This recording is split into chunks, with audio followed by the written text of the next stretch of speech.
A reading from the Holy Bible, New American Bible, Genesis chapter 38, Judah and Tamar.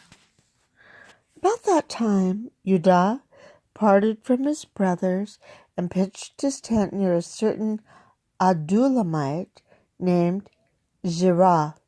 There he met the daughter of a Canaanite named Shua, married her, and had relations with her.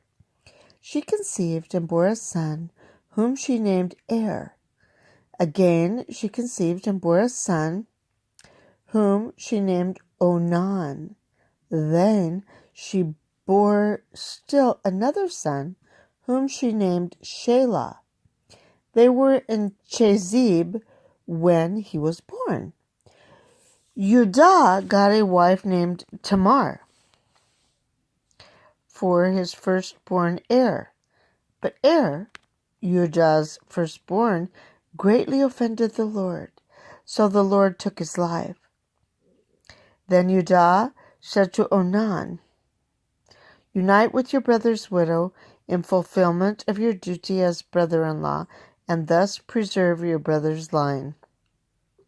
Onan, however, knew that the descendants would not be counted as his, so whenever he had relations with his brother's widow, he wasted his seed on the ground to avoid contributing offspring for his brother. What he did greatly offended the Lord, and the Lord took his life too. Thereupon Judah said to his daughter-in-law Tamar, "Stay as a widow in your father's house until my son Shelah grows up," for he feared that Shelah also might die like his brothers. So Tamar went to live in her father's house. Years passed, and Judah's wife, the daughter of Shua, died. After Judah completed the period of mourning, he went up to Timnah for the shearing of his sheep in company with his friend Hira and the Adullamite.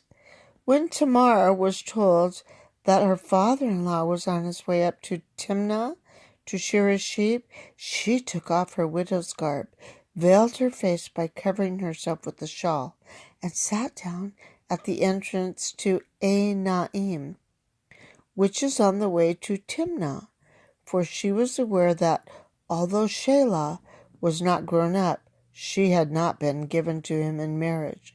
When Judah saw her, he mistook her for a harlot, since she had covered her face.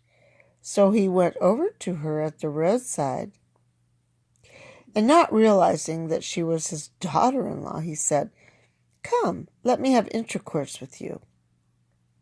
She replied, "What will you pay me for letting you have intercourse with me?"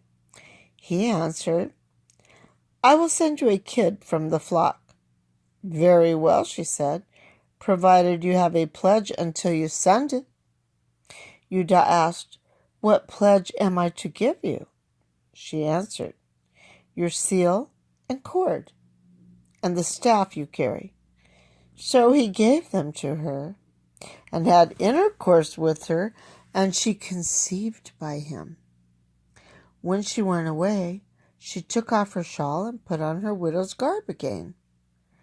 Judah sent the kid by his friend the Adullamite to recover the pledge from the woman, but he could not find her. So he asked the men of the place, "Where is the temple prostitute, the one by the roadside, in Enaim?" But they answered, "There's never been a temple prostitute here." He went back to Judah and told him, "I could not find her. And besides, the men of the place said there was no temple prostitute there." "Let her keep the things," Judah replied. "Otherwise we shall become a laughingstock. After all, I did send her the kid, even though you were unable to find her."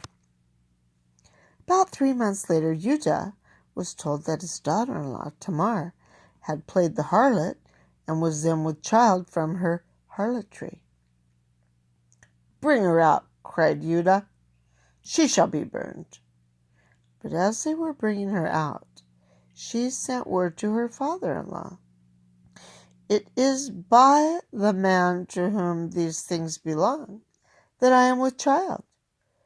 Please verify," she added, "whose seal and cord and whose staff these are."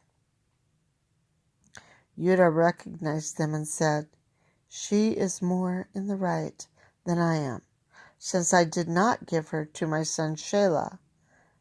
But he had no further relations with her. When the time of her delivery came, she was found to have twins in her womb. While she was giving birth, one infant put out his hand, and the midwife, taking a crimson thread, tied it on his hand to note that this one came out first. But as he withdrew his hand, his brother came out and said, and she said, "What a breach you have made for yourself." So he was called Perez. Afterward his brother came out, and he was called Zerah.